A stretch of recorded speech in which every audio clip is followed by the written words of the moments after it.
참으로 귀한 은혜 찬양 하나님께 영광 돌리셔서 감사합니다. 우리 이대로 그냥 하늘로 올라가가지고 어린 양 되시는 예수님 옆에 서서 14만 4천님이 되어 하늘 유리 바닷가에서 하나님을 찬양하는 찬양을 돌렸으면 참 좋겠는데요. 속히 그날이 이르게 되기를 간절히 소망합니다. 우리 성도님 여러분, 한 주간 동안 편안하셨습니까? 하나님의 은혜와 평강이 우리의 삶 속에 늘 넘쳐나시게 되기를 간절히 소망합니다. 오늘 요한계시록 14장 1절부터 5절에 있는 말씀을 함께 보도록 하겠습니다. 하나님의 말씀 요한계시록 14장 1절부터 5절의 말씀입니다.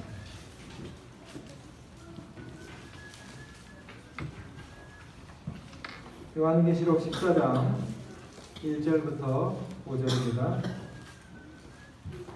또 내가 보니 보라, 어린 양이 시온산에 섰고 그와 함께 14만 4천이 서 있는데 그들의 이마에는 어린 양의 이름과 그 아버지의 이름을 쓴 것이 있더라.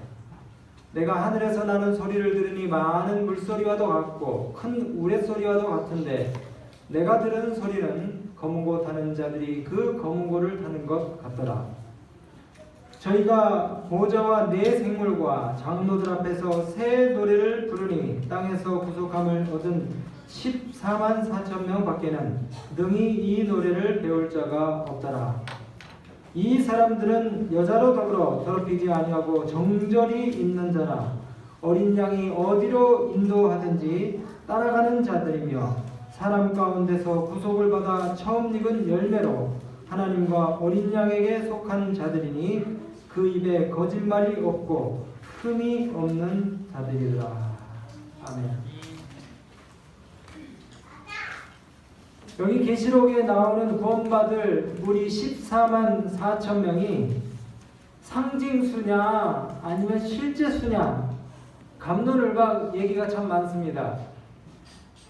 근데 구원받을 사람이 몇 명인가 보다는 이 사람들이 어떤 특성을 가진 사람들인가, 어떤 특성을 가진 사람들이 이 14만 4천 명에 들어가는가에 대해서 더 많은 관심을 가져야 하지 않겠습니까? 그 숫자가 몇 명인가가 중요한 게 아니라 내가 그 숫자 안에 들어갈 수 있을지 혹은 그렇지 못할지에 대해서 생각해 보는 것이 더 중요하지 않을까 그렇게 생각합니다. 여러분, 하나님께서 구원받을 사람들을 이 커트라인을 정해놓고 억지로 떨어뜨리실 분이 아니시잖아요. 그렇죠? 네. 구원받을 준비가 된 사람이 65억이다 그러면은 그 65억을 다 구원하시고 싶은 게 하나님 심정 아니겠습니까? 네. 이건 뭐 상대평가도 아니고 절대평가입니다. 내가 김아무개보다 더 의로워야지 구원받는다, 그게 아니에요. 무슨 대학 입학시험도 아니고 회사 취직하는 것처럼 경쟁해서 쟁취하는 것도 아닙니다. 전적으로 우리 주님의 은혜로 공로로 구원받는 것이니까 주님의 뜻이, 주님의 의중이 중요한 것이죠. 그래서 오늘은 주님께서 하늘에 들어가실 14만 4천 명의 이 사람들이 어떤 특성을 가진 사람들인가에 대해서 좀 살펴보도록 하겠습니다.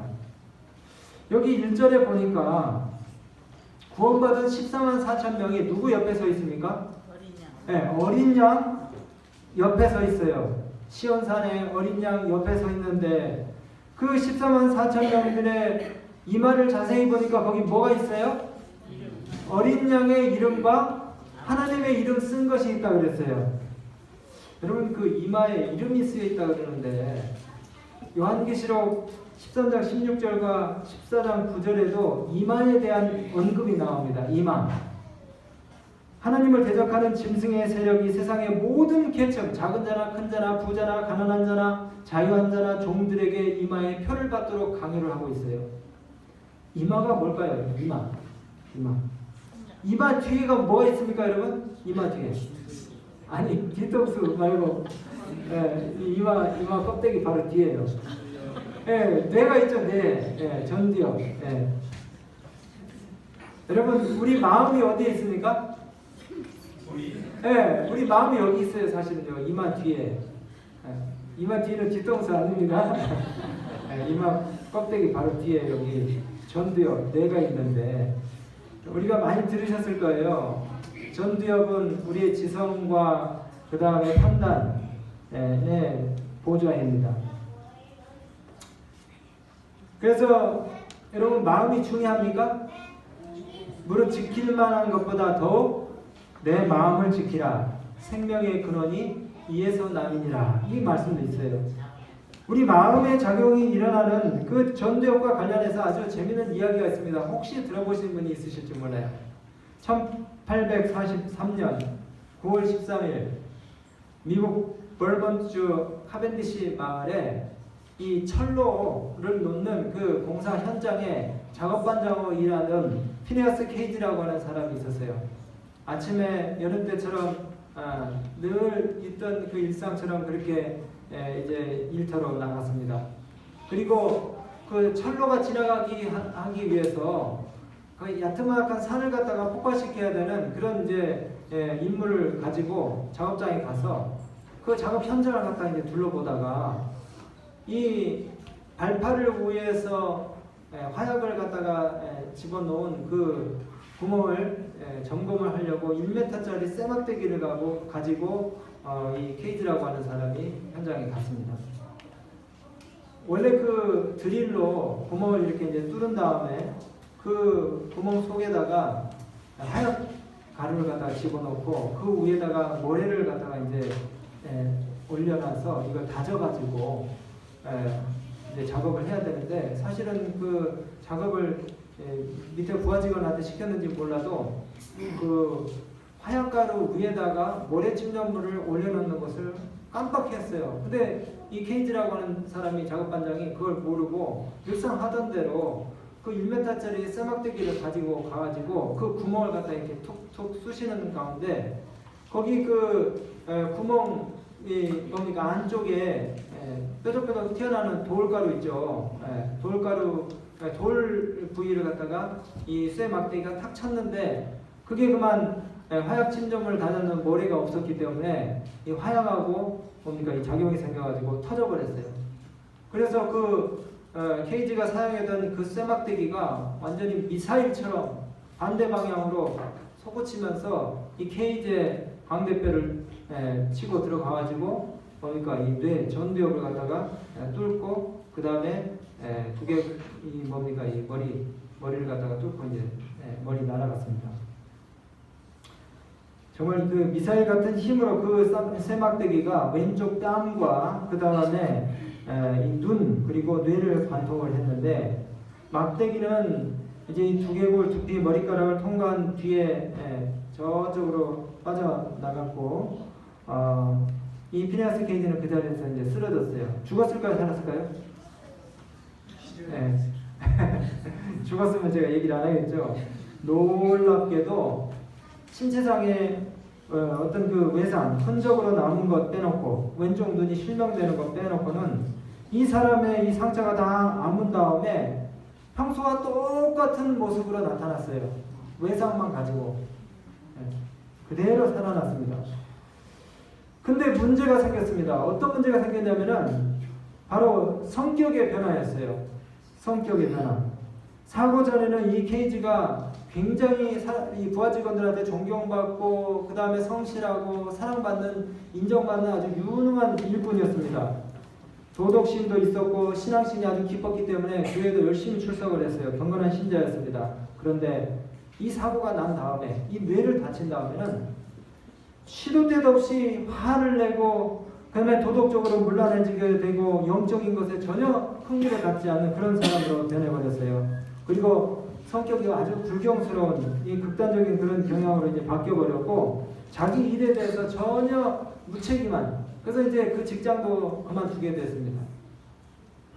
사고가 난 지 13년 후에 이 피네아스 케이지는 죽었습니다. 그런데 그 어떤 유명한 의사 할로우라고 하는 사람이 5년 뒤에 그의 사망 사실을 접하고 난 다음에 이 가족들을 찾아가가지고 피네아스 케이지 가족들한테 이런 요구를 했어요. 내가 좀 비용을 지불하고 당신 가족의 이 시신을 갖다가 좀 사고 싶다고.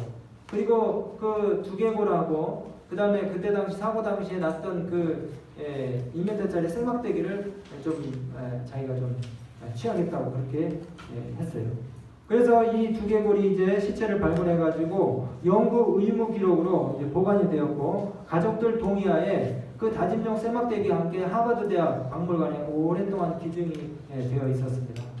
1994년에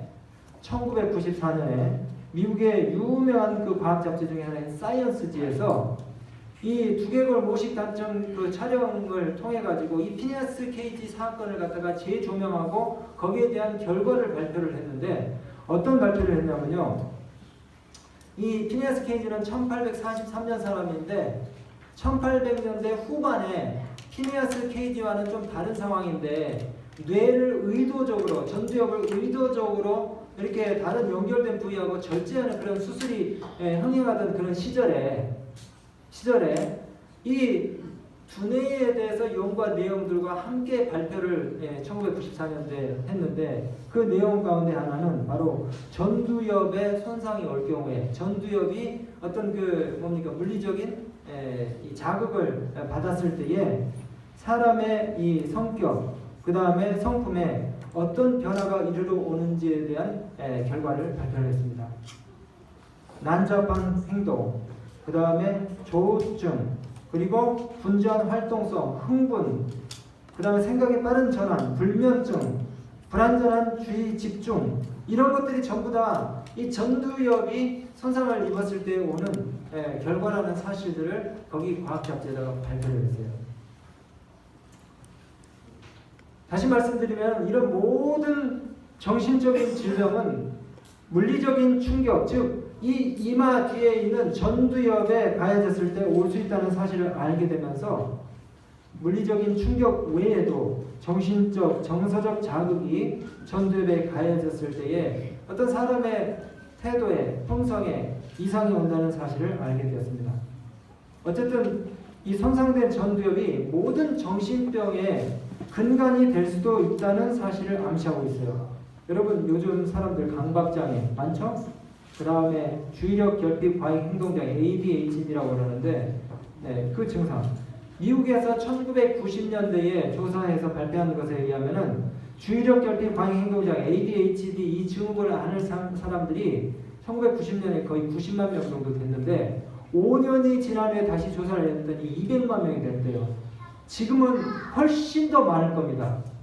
그러니까 여러분 막 충동적으로 총기 사고를 일으키고 그다음에 사람 막 칼로 막 살인을 하고 이런 일들이 우리 주위에서도 많이 일어나고 있죠, 그렇죠? 여러분 전두엽이 즉 이마가 이 사단의 발명품으로 인해서 마비가 되었다는 사실이에요.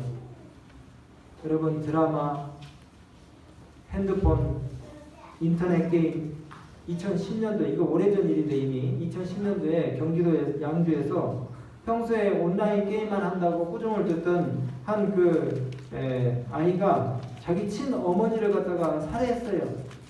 근데 그런 사건을 제가 이렇게 이제 검색을 하니까 엄청 많더라고요.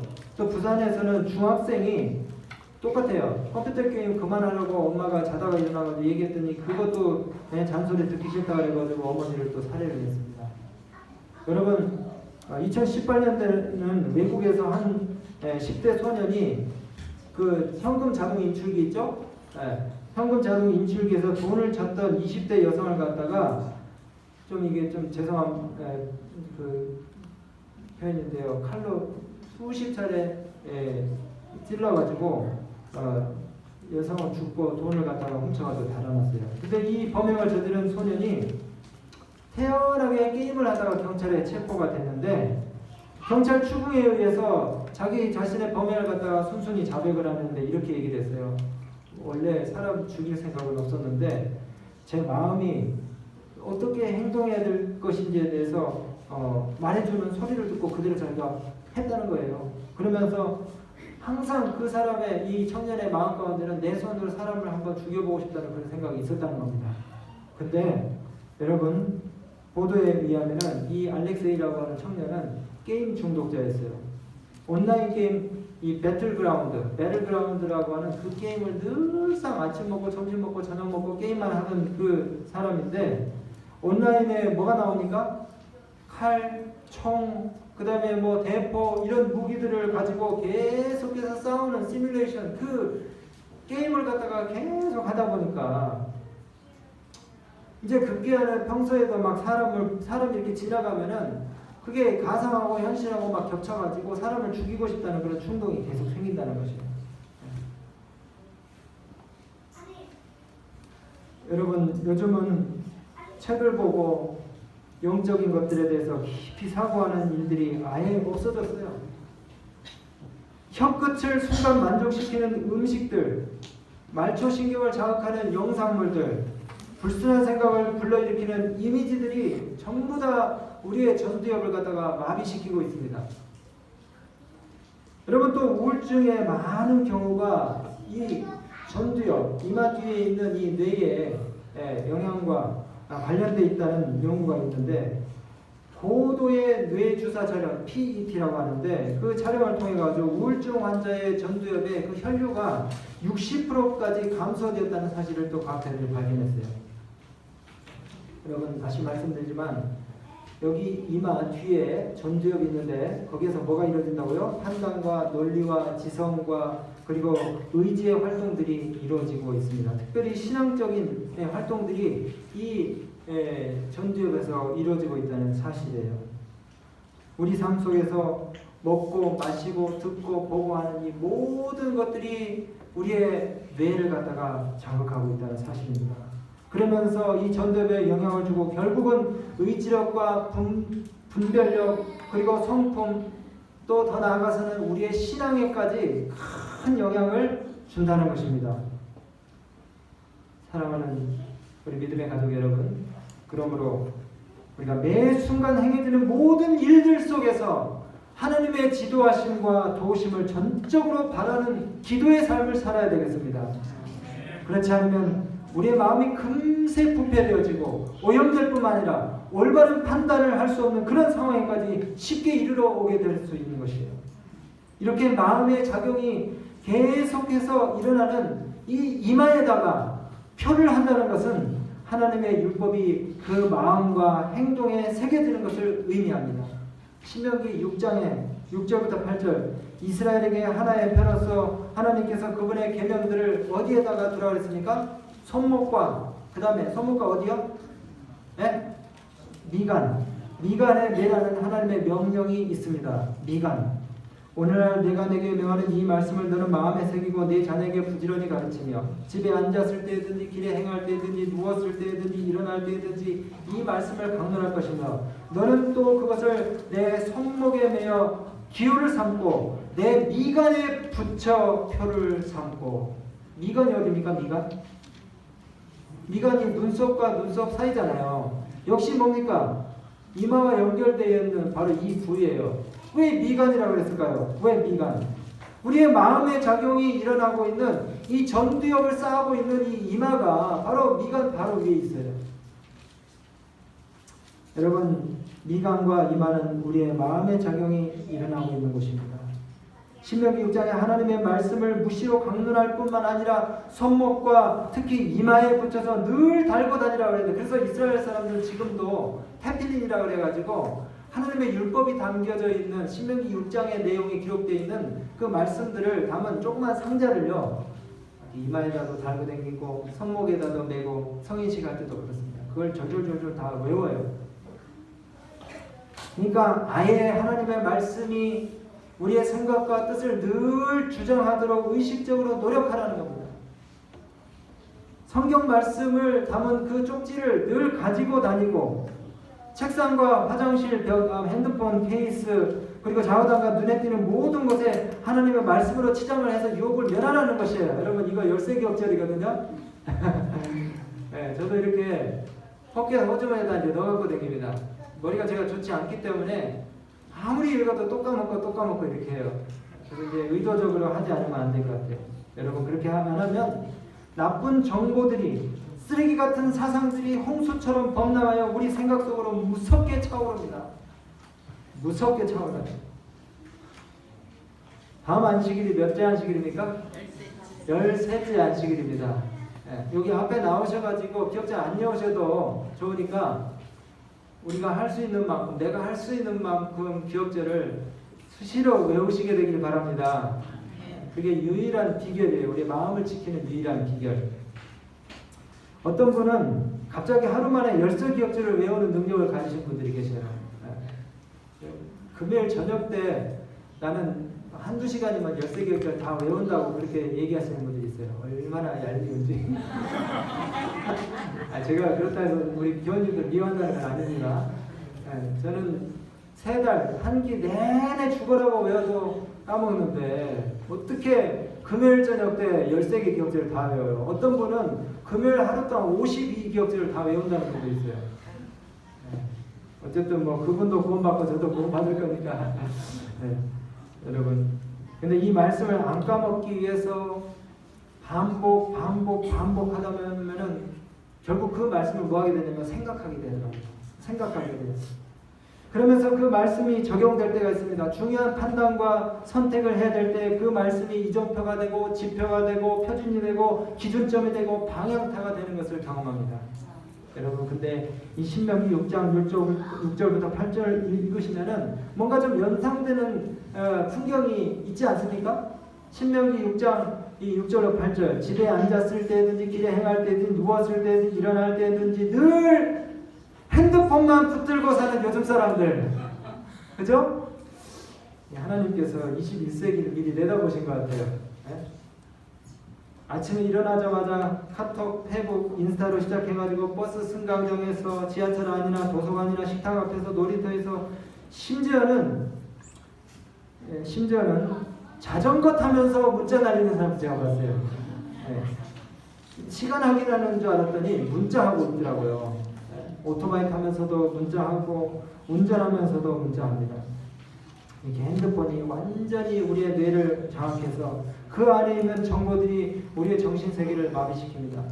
유튜브에는요 유익한 정보도 많이 있어요. 유튜브 가지고 제가 자동차도 고치고 이렇게 해봤는데, 유튜브에 어떤 분은 유튜브 가지고 수영도 배웠대요. 여기 우리 중에 누가 그랬다는 것 같아요. 유튜브에는 온갖 폭력적인 것, 음란한 것, 그리고 성경적인 사상과 정반대되는 내용들을 계속해서 쏟아내고 있습니다. 영혼불멸설 같은 거요. 비방과 독설, 경박하고 비현실적인 것들, 그리고 더 무서운 것은 황금 같은 시간을 무료하게 무의미하게 낭비하게 하는 중독의 말이에요. 그래서 그 정보를 제공하고자 하는 사람들의 사상과 세계로 우리를 갖다가 다 볼모로 끌고 가는 것입니다. 여러분, 신명기 6장 6절부터 8절 잘 읽어보시면 이건 하나님의 명령입니다. 하나님 말씀을 늘 달고 다니고 생각 속에 저장해 두라는 것이 이게 공고사항이고 참조하라는 말씀이 아니라 명령이에요. 명령. 명령에 대한 반응은 뭡니까? 딱 한 가지밖에 없어요. 뭡니까? 순종입니다. 네, 순종. 네, 누가 말씀하셨어요? 순종. 순종은 명령을 받아들이는 자들이 가져야 될 유일한 태도입니다. 여기 계시록 14장 4절에 14만 4천인의 특징에 대해서 말씀을 하면서 뭐라고 합니까? 14만 4천 명은 어떤 사람들이라 했어요? 어린 양이 어디로 인도하든지 뭐하는 자들? 따라가는 자들. 바로 순종이라는 특성을 가진 자들이죠. 여러분, 옛날에 책을 사면 이 책 겉에다가도 그렇고 여기 모서리 부분에다가 뭐를 찍습니까? 이름 도장을 찍어요. 도장이 없으면 이름을 직접 쓰죠. 이건 뭘 의미합니까? 이건 내 거다. 이건 내 거다. 소유물에 이름이 새겨졌다는 것은, 그리고 인이 찍혀져 있다는 것은 그 인이 적힌 이름이 물건의 주인 소유주라는 뜻입니다. 반대로 하느님의 인을 이마에 기록하든지 혹은 짐승의 표를 이마에 새기든지 이것은 결국 누구의 소유가 되었는지에 대한 표식이기도 해요. 여러분, 이 표가 요한이 살던 당시에 상용 문서들에 많이 사용이 됐는데, 로마 제국의 도장과 그 다음에 황제가 사용했던 이 아빈, 이런 것들을 일컫는 전문 용어로 카라그마라고 하는 단어가 여기 성경 본문에 여기 사용이 됐어요. 카라그마. 이 말은 동물을 갖다가 내 거라고 하는 그 소유물로 낙인을 찍는 것에도 사용이 되는데요. 계시록 13장 16절의 짐승의 표는 의심의 여지 없이 로마 제국에서 격렬한 핍박을 받고 있던 1세기의 그리스도인들이 황제 숭배를 했던 사람들에게 발급된 이 증명서에 짐승의 표가 적용이 되었다는 사실입니다. 어쨌든 여기 하나님의 인과 짐승의 표의 근본적인 기능은 소유권과 정체성의 의미를 담고 있고, 또 한 가지는 보호의 의미를 담고 있습니다. 보호. 하나님께 대한 순종과 충성의 표로서 우리가 안식일을 포함해서 그분의 계명들을 지키고 그분께 우리의 마음을 완전히 바치는 삶을 계속 유지하는 것, 이것이 바로 하나님의 인을 받는 것이라는 것입니다. 여러분, 천지와 만물의 주인이신, 그리고 안식일의 주인이신 하나님을 두려워하며 그분께 영광을 돌리는 것, 이것이 바로 하나님의 인을 우리 이마에 받는 것입니다. 성경 신약에 또 이 하나님의 인을 그리고 이마에 표를 하는 것의 의미에 대해서 이렇게 이야기하고 있는데, 사람의 마음 가운데 성령의 임재를 이야기할 때에 하나님의 인을 받았다고 그렇게 표현하고 있어요. 고린도후서 1장 21절, 22절, 그리고 에베소서 1장 13절에 그와 같은 근거들이 있습니다. 여러분, 그래서 우리가 어떤 일을 할 때에 이것이 정말 주님께서 원하시는 일일까? 이것이 주님이 정말 기뻐하시는 일인가? 그분께서 나에게 새로운 생명을 주셨는데 나는 우리 주님께 무엇을 바칠 수 있을까? 주님, 저는 당신의 것입니다. 제 자신을 즐겨 주님께 드립니다. 제가 어떻게 해야 될지 가르쳐 주십시오. 이렇게 주님께 늘 구하는 삶을 살게 될 때에 우리의 마음 가운데 성령의 인치시는 역사가 일어나게 될 것입니다. 우리의 의지를 바치고 우리의 마음의 뜻을 바치고 우리의 생각과 선택의 모든 결정권을 하나님께 드리는 이 경험들을 통해서 성령의 인치심, 이것은 나의 것이다 라고 하신 하나님의 보호를 우리가 경험하게 될 것입니다. 다시 말씀드리지만 14만 4천 명의 특징, 오늘 이것만 알고 가시면 돼요. 어린 양이 어디로 인도하든지 뭐 하는 자들입니까? 따라가는 자들입니다. 어린 양 대신 우리 주님이 어떤 본을 우리에게 보이셨습니까? 자희생의 법칙이 자보존의 법칙이라고 우리 말씀하셨는데, 우주의 보호자에 좌정하셨던 그 하나님께서 인성을 쓰시고 이 땅에 내려오셔서 자아를 완전히 굴복시키시고 십자가에 죽기까지 참으셨어요. 여러분, 도살장 앞에 끌려가는 어린 양처럼 한마디 비굴을 하지 아니하셨습니다. 육체를 십자가에 못 박히시기 전에 자아를 완전히 못 박는 본을 우리에게 보여주셨어요. 그래서 우리도 예수님처럼, 바울처럼 우리 자신을 십자가에 완전히 못 박는 그와 같은 자아를 완전히 죽이는, 살아서 죽음을 경험하는 그와 같은 그리스도인들이 되어야 될 것입니다. 여러분, 우리가 살아서 죽음을 경험하는 자들이 되어야 될 텐데, 죽은 사람은 아무리 그 귀에 대고 흉을 봐도 꿈쩍합니까? 안 합니까? 꿈쩍 안 하죠. 죽은 사람은 아무리 그 귀에다 대고 욕을 해도 그 사람이 반응을 합니까? 안 합니까? 반응을 안 해요. 죽은 사람은 아무리 괴롭혀도 반응을 하지 않습니다. 우리 자신의 육신의 정과 욕심을 십자가에 못 박게 되면 우리는 누가 아무리 우리를 건들고 우리를 괴롭혀도 꿈틀하지 않을 것입니다.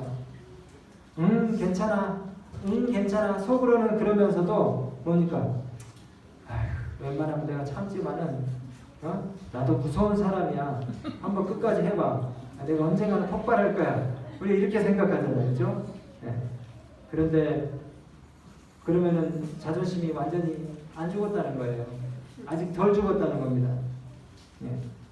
사도 바울처럼 그리스도의 십자가에서 나는 날마다 죽노라, 이 고백이 우리의 삶 속에서 일어나야 되는 것입니다. 나는 날마다 죽노라. 힘을 완전히 빼야 돼요. 자존심이 완전히 죽어야 되고, 늘 우리가 생각해야 됩니다. 죽은 사람은 꿈틀대지 않는다. 죽은 사람은 꿈틀대지 않는다. 내가 정말 예수님과 함께 죽었는가? 이걸 우리가 계속 생각해 봐야 돼요. 네. 여러분, 우리가 세상에 대해서 아직도 살고 싶은 마음이 간절하죠? 세상에 대한 미련이 있고 세상에 대해서 살고자 하는 마음이 아직도 남아있을 수 있습니다. 여러분, 이 지구가, 지금 우리가 살고 있는 이 지구가 거의 멸망해 가고 있어요. 근데 사람들은 더 열심나게 삽니다. 옛날에는 부부가 맞벌이를 안 했는데 요즘은 부부 맞벌이 안 하는 집이 없어요. 다 합니다. 여러분, 우리가 이렇게 열심히 사는 이유가 지구가 희망이 있어서 그렇게 열심히 삽니까? 이 세상 사람들도 이 세상이 이제 다 됐다는 것을 알아요, 몰라요? 알고 있어요. 불교 신자들, 무신론자들, 하나님을 믿는 사람이건 안 믿는 사람이건 이 지구가 이제 수명이 다 됐다는 것을 알고는 있어요. 그래서 사람들이 좀 더 아껴 쓰자 그러는 것이 아니고 저거 남는 거 누구한테 돌아갈까봐 죽기 전에 그냥 내가 다 갖다 쓰자 이거 막 악착까지 하는 것 같아요. 지금 온 세상이 먹고 사는 문제에 목이 메어가지고 사단이 이끄는 대로 가고 있습니다. 그런데 그것은 희망이 있어서가 아니라 망하기 전에 하나라도 더 가지려고 그러는 것이에요. 여러분, 이런 세상에 우리가 살면서 구원받을 14만 4천인의 무리에 들기 위해 우리 모두는 세상에 대해서 우리 자신을 죽이고 하나님께 대하여만 살려고 하는 그런 마음을 가진 그와 같은 참된 그리스도인들이 되어야 되겠습니다. 이 사람들은 손해보는 것을 마다하지 않고요, 영생과 영원한 삶을 위해서 현세적인 유익을 기꺼이 포기할 줄 아는 사람들인 것입니다. 누가 자존심을 건드려도 가만히 있는 사람, 그냥 웃고 마는 사람, 양심적인 사람, 불이익을 당해도 더 큰 상급을 위해서 그 작은 것에 집착하지 않는 그런 사람일 것입니다. 이 백화점이나 쇼핑센터에 가면은 어떤 세일을 한다 그러잖아요. 그러면 여자들의 눈이 그냥 반짝반짝 해져가지고 막 달려들어가지고 더 좋은 거 가지려고 그냥 막 그 물건을 해집고 뒤집고 이렇게 합니다. 더 싸고 예쁘고 질 좋은 것을 가져가려고 하는 것이죠. 부자들은 또 이 세상에 단 하나밖에 없는 것을 자기가 꼭 가지려고 해요. 그래서 진짜 돈 많은 사람들은 요트를 산다고 그러고, 그 다음에 더 부자, 진짜 돈이 막 넘쳐나가지고 주체할 줄 모르는 사람은 이 미술품을 또 산다고 합니다. 딱 하나밖에 없는 명품, 미술품. 우리는 이런 것들을 초월하는 그런 믿음이 있어야 될 그리스도인들입니다. 어린 양이 어디로 인도하든지 따라가는 자들. 이걸 우리가 신경을 쓸 때에 내가 구원을 얻게 되는 것에 대해서 우리가 신경을 안 써도 저절로 우리가 구원의 단위에 참여할 수가 있는 것이에요. 저는 오늘 말씀을 마치면서요, 마태복음 19장 27절에 베드로가 이렇게 예수님께 대답했습니다. 주님, 우리가 모든 것을 다 버리고 주님을 쫓았습니다. 근데 우리가 그 보상으로 뭘 얻겠습니까? 여러분, 베드로가 주님 했을 때 이 주님 누구십니까? 어린 양이신 예수님이죠. 우리도 그래요. 주님, 우리가 처음 신앙했을 때 모든 것을 다 포기하고 주님을 따르겠습니다. 그렇게 결심하고 침례받았잖아요. 침례. 베드로도 그물도 버리고 처자식도 버리고 다 버리고 누구를 따랐어요? 예수님을 따랐습니다. 그렇게 했을 때에 장모가 병에서 나음을 입는 축복도 받았어요. 여러분들 지금 회사 가고 또 농사일하고 또 다른 챙겨야 될 여러 가지 일들 다 접어두고 오늘 이 교회에 오셨잖아요. 하나님 만나려고. 여러분, 그것 때문에 여러분들의 사업과 생애가 더 번창하게 되실 줄을 믿습니다. 우리가 처자식을 버리고 여기 와 앉아 계시기 때문에 여러분들의 가족을 그 보상으로 영원한 생명 가운데 인도해 드리기로 그렇게 작정하신 줄을 저는 믿습니다. 여러분, 우리 모두는 언제든지 떠날 준비가 된 사람들이어야 합니다. 왜 하필이면 하나님께서 돈이 많지 않고 그 다음에 학식이 많지 않고 그리고 세상에 지위와 명예가 많지 않은 우리를 택하셨는가? 정치인들은 그렇게 자기네들이 차지하려고 하는 그 자리들을 차지했을 때에 겨우 몇 년을 누립니까? 4년 혹은 5년이에요. 그리 길지 않습니다. 금방 그 기간이 끝납니다. 좋은 자리에서 내려오면 사람들이 알아줍니까? 아주 냉정하게 돌아서요. 사람들이 아주 냉정하게. 근데 여러분, 어린 양이 인도하는 대로 따라가는 자들의 축복이 무엇입니까? 마태복음 19장 28절에 예수께서 가라사대 내가 진실로 너에게 이르노니 세상이 새롭게 되어 인자가 자기 영광의 보좌에 앉을 때에 나를 쫓는 너희는 12보좌에 앉아 이스라엘의 12지파를 심판하리라. 우주의 왕이신 우리 주님과 함께 앉아서 이 세상에 있는 12지파를 심판하는 특권을 우리가 누리게 될 것입니다. 요한계시록 14장 1절에 어린 양이 어디에 섰어요? 시온산에 섰고, 그리고 그를 쫓는 이 그리스도인들이 12보좌에 앉아서 12지파를 심판하는 영광을 누리겠다 그랬어요. 4년 5년의 기간의 특권이 아니라 영원토록 주님과 함께 그 영광스러운 특권들을 우리가 누리게 될 것이라는 것입니다. 12보좌에 앉아서 새 세상을 다스리고 우주를 여행할 이 14만 4천인의 무리 가운데 우리 모두가 다 들어가시게 되기를 간절히 바랍니다. 저는 그냥 오늘 이 안식일로 마지막을 해서 우리가 그냥 다 같이 이렇게 이대로 올라가가지고 시온산에서 이 어린 양의 이름을 쓴 이마에 쓴 자들과 함께 모세와 어린 양의 노래를 영원토록 불렀으면 참 좋겠어요. 그러나 그렇게 하지 못한다 할지라도 우리가 이 땅의 모든 것을 버리고서라도 주님을 쫓을 것 같은 마음의 준비를 하고 남은 생애를 주님 오실 때까지 정말 순결하고 아름답게 그렇게 살다가 주님 오시는 그때에 우리의 이마에 새겨진 그 영광스러운 이름 때문에 주님 옆에 설 수 있는 특권을 우리 모두가 누리시게 되기를 간절히 바랍니다.